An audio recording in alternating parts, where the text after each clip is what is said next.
কিন্তু আপা আপনার একজন ক্যাবিনেট মেম্বার টিভিতে সাক্ষাৎকার দিতে, আসিফ মাহমুদ সজীব ভুঁইয়া টিভিতে সাক্ষাৎকার দিতে গিয়ে বলতেছেন সেনাপ্রধান ডক্টর ইউনূসকে চান নাই, ডক্টর ইউনূসকে চান নাই, তিনি বুকে পাথর রাইখা এটা স্বীকার করে গেছেন।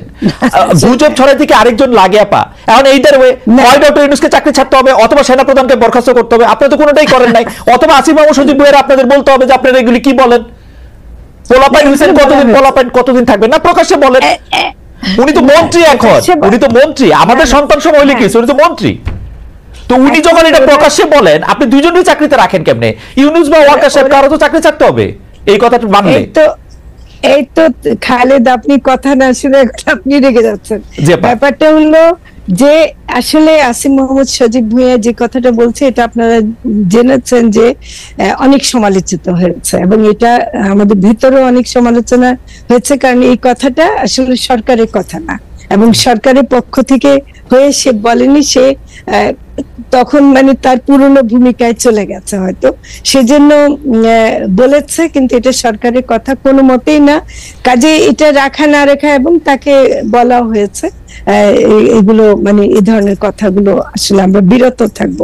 কিন্তু আসলে যেটা হলো যে সেনা প্রধানের সাথে, বা আমি মনে করি যে আমাদের সরকার এখন সুস্থভাবে কাজ করার জন্য আমাদের কিন্তু দেশের সেনাবাহিনী একটা প্রতিষ্ঠান, তার সাথে আমাদের সম্পর্কটা সরকার মানে সম্পর্কটা ভালো রাখা, দূরত্ব কোনো মতেই না রাখা, এটা কিন্তু একটা জরুরি। আমাদের সামনে যে সময়টা আসতেছে, আমরা কিন্তু এখানে আমরা কোনো রকম গুজবের কারণে আমরা যেন বিভ্রান্ত না হই, এটা আমি সবাইকে অনুরোধ করব। যে তারেক রহমানের কথা আপনারা দেখলেন যে যেভাবে বলছে, সবাই জনগণের মধ্যে কিছু কিছু মনে করে, কিন্তু আসলে কিন্তু এটা আমি মনে করি যে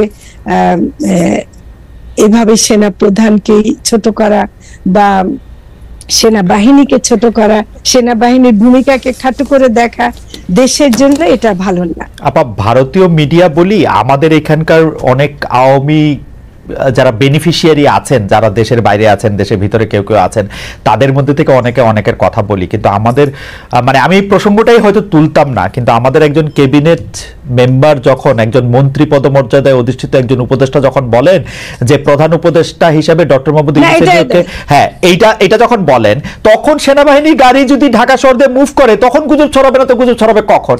এখন ঘটনা দিচ্ছে যে প্রধান উপদেষ্টা আমাদেরকে বকে দিলেন যে আপনারা সাবধানে থাকবেন, তো উনি ওনার ক্যাবিনেট মেম্বারদের বলেন না কেন?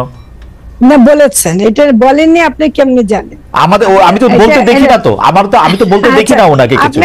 আপনি দেখেন না, কিন্তু আমি বলছি যে এটা বলা হয়েছে।